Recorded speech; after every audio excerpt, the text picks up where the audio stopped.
CEO and Principal Physiotherapist with Move Better for Life. Good morning, Deb.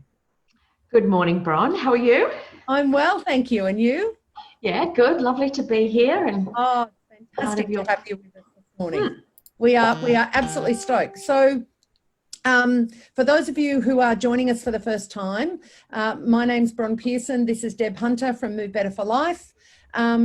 Our company, or my company, Pinnacle People Solutions, is here 9:15 every weekday and have been now for, this is our 12th week since COVID first reared its ugly head.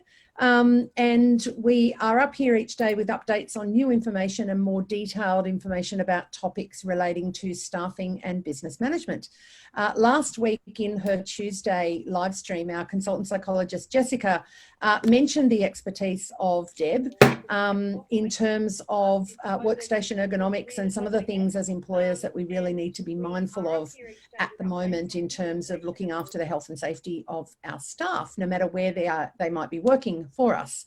So please ask any questions that you might have as we go along. We will take them on notice today because we want to get as much information from Deb in this live stream as we can. So we'll take them on notice and make sure to provide you with an update to those questions on Friday. Of course, you can contact us via a whole range of different means. The chat screen, obviously, for this live stream, as well as Facebook, email, phone, website, you name it. I'm sure my team are going to put those details up in the comments section shortly for you. And we'd be very welcome. You'd be very welcome to do that, and we would be delighted to answer any questions that you might have. Okay. So, as I said, we are delighted today to have Deb with us. And Deb's going to talk to us about workplace ergonomics, particularly as they apply to the different locations that people have been working in, often from a home environment, and that's where I'm coming to you from today. But before we do that, I think our audience would love to know a little bit more about you, Deb. So can you tell us a little bit about yourself and where you started and how you ended up CEO and Principal Physio at Move Better for Life? Okay. I moved to Armidale in 2005, was working at the hospital and realised I'd actually prefer to be in private practice. So I went into practice as an associate partner with Anne Pine at the time, who had Rusden Street Physio. She was retiring, so that was a nice segue for me to take over the practice. At the time, Anne was operating by herself. I joined with her and we started expanding into other areas, particularly into aged care. Anne retired, and since then we've just grown. We started off at 214 Rusden Street, which we are back there now as well, and then grew to big. We had physios join us. We expanded to 210A Rusden Street, and now we're across both sites, 214 and 210A. And then last year, at the beginning of last year, we moved into Tamworth as well. And that is phenomenal. Well, yes, it's a lot of work. But it's great, and we have a great team, and I really, it's a great team. Working across two different sites, Tamworth and Armidale, has its challenges, but I have to say, with COVID, that's helped streamline some of the things. We've had some really great IT support with Lawrence from NT Tech, but and he started us with Teams a number of years ago, but we actually didn't really use it properly until we were forced to. And now we meet, every morning, huddle across both sites on Teams. We do a lot of our meetings on Teams now. It's been fantastic. So COVID-19 does have some positives come out of it, and that's certainly helping us streamline the way we meet and we act as a team together. So that's been fantastic. Good. Excellent. Thank you so much for sharing that with us. It's so fantastic to hear from other business owners and leaders about, you know, what makes them tick and why they do what they do. You guys have definitely got a fantastic team. So what is it that gets you up in the morning in terms of the why for Move Better for Life? The why? Well, I guess, and this is the same for all my team, we actually like to help people. You like to see them get better. They come to us with pain or dysfunction, like, you know, whether it's stiffness or they can't do something, and we guide them through. So we treat them with hands-on treatment, but we also have the skills to know how to help them and to help them so that they can keep doing the things they need to and want to do. And particularly with the aging population, you know, young people tend to get better very quickly. So they come and see you, they have an issue, and then you say, okay, do this, we'll do this for you, we'll help fix you. And they tend to get better very quickly. The older you get, and I'm talking 40 and onwards, we tend not to get better so quickly. And so, and because we are now aging, we're staying alive a lot longer, the workforce is aging, it's really important that we stay functional, that we still be able to work for as long as possible. Certainly the government want us to work as long as possible. They certainly want us not to be in aged care facilities, but to be staying at home. And, you know, so your ability, for instance, to get out of a chair is absolutely critical to your independence. They're the sorts of things that help us help other people and drive us. Fantastic. Yeah. Thank you so much for that. Excellent. So today we are particularly focused on a fairly important health and safety topic, really, and that is making sure you've got an appropriate sort of workstation and ergonomic setup, particularly for those of us in front of screens quite a lot.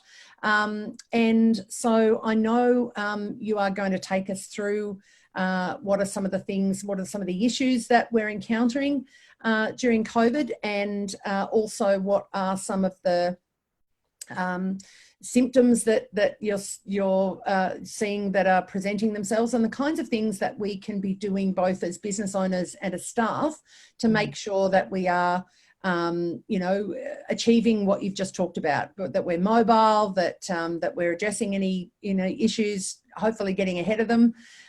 So I'd really, obviously, over the course of these live streams, we've talked a few times, done a few live streams on health and safety. And we've got a lot of the workforce still working remotely from their normal office space. But the whole issue of an ergonomic workstation setup really applies no matter where you happen to be located. So, Deb, talk to us about some of the risks associated with the situation as you see it. Okay. Look, the workplace landscape has changed significantly over the last few months, but also it's been creeping in over years where we're just spending more and more time at computers, whether that's at work or whether we're gaming, like just socially, we're spending a lot more time. You know, my people at laptops watching shows, Netflix. I'm really amazed with my kids. They like, I like to watch Netflix, you know, or a movie on a bigger screen, but they're quite comfortable looking at their laptop on their bed, you know, down like this. It's very interesting. So it's more acute at the moment because a lot of us have moved quickly into working from home, and those changes have happened pretty quickly, like overnight. I know that people were just told, okay, the uni's shut today, so you have to be at home from working, and there's not necessarily all those structures in place that you would have in the workplace. Anyway, with that in mind, employers have an obligation to ensure that their employees who are working from home are working safely, and employees themselves need to know the best way of setting something up and make sure that you do it, because as much as you've been told to do it, I mean, we all know we need to exercise, but we don't all do it. we all know we shouldn't be eating that chocolate at night, but we still do it. So the same applies for your workplace. If you know that there are better ways, then you really should make the effort to do this, because as a physio, we have people come into the practice, they're seeing us for pain and discomfort. Particularly before COVID, we used to see it around exam times. We'd get students coming in with headaches, back pain, particularly when they're studying and they just can't continue. People doing their PhDs, towards the end of their PhDs, will come in with headaches and issues because of the amount of time they're spending at the computer. And now we're seeing that in a more acute way with lots of people working from home in poorly set up workstations. So they're I guess the main issues, the sorts of things that we tend to see are, and many people will know this, you start to get headaches up here. Not everyone associates it with being at the computer for long periods of time. You can get neck pain, particularly along here on the mouth side. You can get pain in the upper back, just because you're in this slumped position. It can lead to shoulder pain and impingement, because we know that being in this position, slightly rounded, can cause issues with the rotator cuff and the way the tendons work and the muscles work. And then you start getting impingement, particularly when you go to take your arm up at this point here. You can get just sitting for long periods of time gives you shortened hamstrings. So, which, if you continue sitting forever, that's okay. But if you want to get up and walk around and then go for a run, it's not okay, because you risk getting a hamstring tear or a calf tear, and you can get lower back problems. So, the issues are enormous, and we see the whole gambit of these things coming into the practice. Oh, and I forgot to mention the elbow. Just the fact that you're doing this a lot, you can start to get pain in the elbow, like a repetitive strain injury, because you're overloading one lot of muscles at the expense of another. Okay. So what I'm imagining or our business owner colleagues watching this going, oh, this is going to cost me. So talk us through, are we talking about heaps and heaps of money and overwhelming adjustments or whatever, or what are we talking about? No. Okay, so what I'll do is I'll go through some of the principles. Yeah.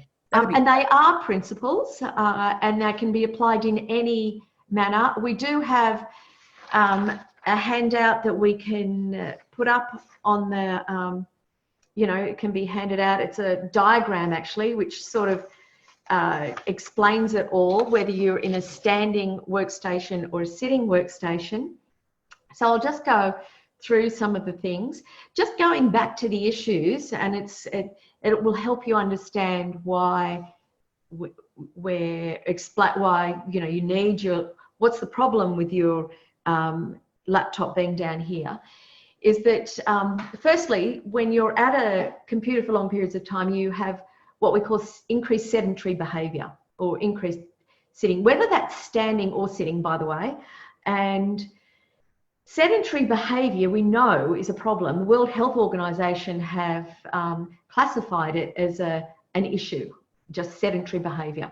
So generally, as the Western world are doing less, and then when we all get, we start working from home, you tend to do less. And in fact, there was some recent research. I have a sister who is in the States, and she does a lot of research into these sorts of things. She was telling me the other day that there was some recent research that's come out that says that, certainly in America, that people are now doing, with COVID-19 and being socially isolated, are doing 12% less activity than they were before. So even if you're just at home, just because you're at home and you're walking less, people are taking less steps than they normally would, and they've averaged it out at around 12%. Wow. So our latent activity is is much reduced. Even the stuff that we might normally do, walking to the car, walking from the car, you know, whatever, that stuff's not happening nearly as much. Absolutely. You know, you walk to the fridge and back and that's it. And that's not necessarily a good thing. Or to let the cat out, as in my case, who's delighted that Warren, my partner's at home. But anyway, so we're doing less activity. Now, sedentary behaviour increases pain perception. So even if you have the same amount of pain that you had before, just the fact that you're doing less means that you perceive the pain to be more. Okay. Which is interesting. That's really interesting. Yeah, exercise helps reduce people's levels of pain or their perception of pain. So that's the first thing. Secondly, just the postural issues are that when you're like going from this position to this position, that in itself is not a problem, just being in that position. The issue is that you're like that for long periods of time. And so the body isn't meant to be in one position for long periods of time, whatever way it is. And the reason being that a muscle has a certain, if you imagine it like a piece of elastic, it likes to be in its mid-range where the elastic is just here. When you stretch it out for too far, it's okay, it's meant to go there, but it doesn't like being there the whole time. And it gets weak and it becomes problematic. And you could do this yourself where let's say it's your middle finger and you do this. Okay, me doing that, and if everyone did that, okay, yes, you feel a bit of a stretch up your hand. You do that, that's fine, not an issue. But if you kept it there for 5 hours, you'd be pretty unhappy after 5 hours. Yeah. And that's what we do to the muscles at the back here when we do this. Right. And so if you think of it as that, it's not that is a problem in itself, it's the length of time that you're there. When you do that, you go into what we call a forward head position. So you scrunch up all these muscles and tissues here at the base of your neck, and then you start impinging on the nerves. That gives you headaches up here after a period of time. The same applies for your back. When your back goes from what we call a neutral position into that rounded position, it puts pressure on the discs. The discs are okay for that for a few minutes, but doing that repetitively for long periods of time, it puts more pressure into the discs, which then can cause weakness within the disc that then impinges on the nerves, and you start getting sciatic and pain and issues. So it's the length of time we're spending there, not the fact those positions are particularly problematic in themselves. It's just long periods. The other thing is that because we're doing less, you know, we become deconditioned. So that's not good in itself. Anyway, so I will now eventually, it's just good for you to know and understand what it is that leads to this. And then you can start thinking, okay, one of the first things I need to do is probably move more. And we know that people like to concentrate, and that a good concentration span is about 45 minutes where they get a lot of work done. But for your bodies, from your body's perspective, it's recommended that you should move 2 minutes in every 30 minutes. Okay. So getting up, and you might think, oh, I'm right into this document or to this essay, whatever it is you're doing. But we know that your concentration will improve and that your productivity will improve if you get up and you walk around. So, you know, I've asked my team to do is actually set a timer for every 30 minutes. Yes, that's great. For myself as well, to make myself get up and lap the house a bit, or go and pat the dogs, or whatever. Yes. And look, that's a great idea, Bron. Just, you know, setting the timer every 2 minutes, every 30 minutes, and not 2 minutes, I'm going to go and do something else on the computer. It's 2 minutes of getting up, walking around, rolling the shoulders back, getting the major muscle groups working again. That increases the blood flow through to your brain, so you're going to concentrate more late when you do sit down. but also it will help move those muscles into the positions that they prefer to be in. And one really good thing that you could do is, and what I suggest for people is they get up and they stand against the wall and just put their head back, and it reminds their brain about where your body should be, that this isn't a normal position, because if you spend long periods of time in those positions, then your brain goes, oh, that's normal, but it's not. And so you actually need to be reminded of what normal is. So you go and stand against a wall. Okay. Fantastic. So every 30 minutes, do 2 minutes of activating all your body's muscles and stand in the naughty corner. That's right. Absolutely. So what I will do now is go through the Ideal Workstation setup. That'd be great. Now, we'll do this for sitting and then standing, because standing desks have become very popular, and for good reasons. Okay, sitting. Firstly, you need to look at your desk, and ideally you want a desk that is deep enough to allow you so that you can have your screen at least arm's length away. If you've got a really tiny weeny desk that's very narrow, that can be problematic. Okay. You also would like a desk where you can actually fit your legs underneath so that you've got room to move. Now, these seem like, oh yes, that's an obvious thing, but when you're working from home, sometimes that's not always the case.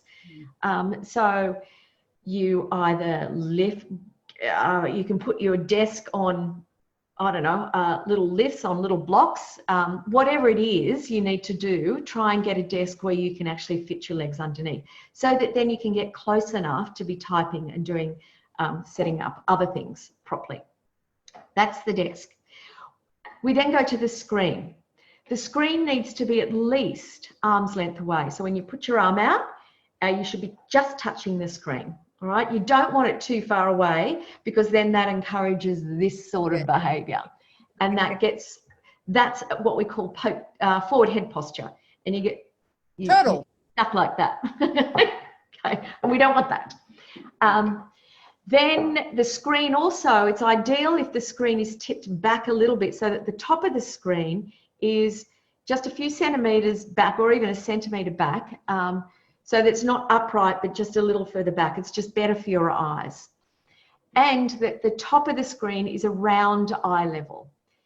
What we don't want is the typical laptop where it's down here and you're like that, because what that does is it puts those muscles here at the back of your neck that go from the shoulder blade up to the base of your skull on that complete stretch. Remember that elastic band? On complete stretch for long periods, and that's when you start to get headaches, because that will refer up to your head and you get these terrible headaches. So screen at about eye level, certainly no lower, and arm's length away. Then we go to the chair. Now what you want is a chair like I've got. Now this is the ideal, okay? So you don't have to go out and buy chairs like this, but if you do have the option, you want a chair that's going to give you good support all the way up your spine. Okay, and that's because when you've got one that doesn't give you as much support, it means you're always having to keep your this position upright, and that's when people tend to do this. Okay, if you can sit back, it just helps you rest. And with a recline of about 20 degrees, not completely bolt upright, but just a little bit of a recline. You'd also like one that you can adjust up and down. Now, ideally, your legs should be around horizontal, so that your feet are flat on the floor. Now, if you are height challenged like myself, then I have no legs like me. That's right. Then your feet are not going to reach the ground. So you need to get a footrest. Yeah, I've got the footrest. Now you can just use a box. You don't actually have to have a footrest, just so that your feet aren't dangling. Because you don't want your legs dangling over the edge, because then you end up sitting on them, or I don't know. But I'm one of those people who sit on my feet. It's anyway. So and when you're sitting, you want the seat pan. The seat pan is the thing that you actually sit on. Yep. For some office chairs, they can go forwards and backwards, and you get different size seat pans. Now, if you have short legs, some seat pans can be too long. So you need to sit forward a little bit, and you can put just a pillow or a cushion behind you. And ideally, you want about 2 centimeters between the front of the seat and the back of your knees. You don't want your knees jammed up against it, but if you've got long legs, you don't want them hanging over either. So, because then that causes some issues with your back. So, these are all the ideals. Again, this is going to be in a handout, which we're going to post up and you can print out, which will be good. What else? Seat height. The forearms, that's right. Forearms. Now, there's been lots of controversy around forearms, and should you have a rest where you can put, an elbow, an arm rest to rest on. You actually don't have to. I do. Some people don't, and if you don't, then you do what we call floating elbows, where you're typing and your elbows are just floating, which is fine as long as they're tucked in close. Right. The main problem that occurs when people have their mouse or their keyboard not in the correct place, or their arms not in the correct place, is they tend to have their mouse way out in front of them, and that awkward reaching over periods of time causes the muscles at the back of your shoulder to be elongated. And again, going back to that piece of elastic, they're in a stretched position. And what that does is when you're typing like this, out like that, is it actually puts more stress on these. These muscles here have to work harder when you're out here. If you bring them in close, these muscles work less. So you're far less likely to get what we call tennis elbow or lateral epicondylitis or repetitive strain injury by having your mouse in close. That's really important because that is something very, very simple that you can do. Just bring your mouse in. Yeah. And so a lot of what you've talked about, Deb, incredibly informative and insightful. They're sort of small adjustments, though, aren't they? They're really being really mindful of your posture and where all the bits are relative to each other. Absolutely, they're very small things, and knowing why these things cause problems is really important. But also knowing that you can just make these really small adjustments, and it can mean that you be pain-free, or and there's lots of things that you can do yourself. There's also heaps of stretches you can do and exercises. We won't go into those right now, but there's lots of things you can do. Importantly, moving often is really, really important. Yeah. So, yes, you can have the best setup in the world. Every 30 minutes, all the major muscle groups, and then stand in the corner. Absolutely. Absolutely. With your standing workstation, so what's good about standing workstations is that it encourages you to move more. Yep. Now, there tends to be 2 types of standing workstations. One's the Very Desk, which a lot of people have. It's the desk that you actually sit on your own desk, and then you put your hands around the edge of it and it lifts up. So you manually lift it up. That's what I've got at home.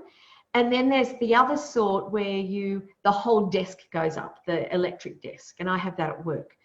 And look, either one, I used to think that the electric desk was better because you just press a button and up and down you go. But look, really, it doesn't make any difference. As long as you've got an option to change and that you actually do it. Now, the research recommends that you would be spending 50% of your time sitting and 50% standing. When you do stand, we never stand just still for, I don't know if you've tried it, but if you're at a standing workstation, it's very difficult to stand still, and we just don't do that. Even when we're sitting, we're always moving. And again, they suggest what we call postural micro breaks, where you move, and the recommendation is every 8 minutes. Wow. So you might be standing with weight evenly distributed between both feet for up to 8 minutes, and then you put your weight more on one foot and then on another, but you're constantly moving. And then you will find some desks where the standing electric desks where they'll actually have a footrest underneath. But again, you can just get a box. It doesn't matter what you do. It's very easy to adjust. But the good thing about a standing desk, it makes it more, it makes you more inclined to move away and go and do something else and then come back. So either way, they're good. And look, the same thing applies in that you know, the screen should be at eye level. Again, if you've got a screen that's fixed, you can put a box underneath it. You can put, you know, the yellow pages, which don't seem to exist anymore, or they do a bit, but they're very thin. But just a wad of paper, anything, some books, just to lift it up. There's lots of adjustments that you can do yourself without very much cost at all. Fantastic, Deb. Look, that has been so helpful, and we will make sure that all our audience get access to the fantastic diagram that you've given us, so that everybody doing these things at home. I love, though, that the simple things are the things, but you've helped us to understand so incredibly well this morning why it is that we should be doing what we're doing. And I'm sure there's going to be lots of aha moments when people watch this and realize that, oh, that's why I had a headache, or that's why that shoulder gives me a bit of, you know, grief after I've been sitting there for 2 hours. Funny that. So thank you so much, Deb. I'm so grateful for you joining us this morning, and we'd love to have you on again talking about other elements that that we as business owners and staff really need to be mindful of. Okay, and I'd just like to mention, I've done a series of 4 explanations of this, like the 4 videos that are on the website. We'll send through the links if you wanted to listen to any of this again. That would be wonderful. It's all there. That's great, Deb. Thank you. And we will have you on again to profile those as you're releasing them over the coming weeks. So okay. We'll also pop up in the chat screen the website for Move Better for Life. Deb also has an initiative called My Age Fit, which you can also connect to, and we will put those details up in the chat screen also. So thank you so much, Deb, for your time this morning. We really appreciate it. Thank you to everybody for joining us again today. If you've got specific questions for your business particularly, or your staff, or you need either Deb or myself to help you out, contact us via any of the means that we've provided you with today in the comments screen.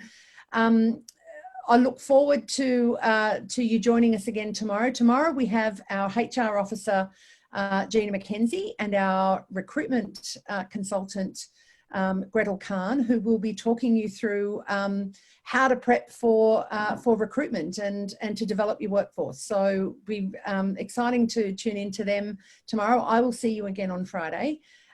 In the meantime, please invite your friends and colleagues and hug the people that you can. Wave cheerily at those that you aren't allowed to just yet. Stay safe, stay distant, and we'll really look forward to seeing you again tomorrow. And thank you so much again, Deb. Thank you. Thanks. Bye.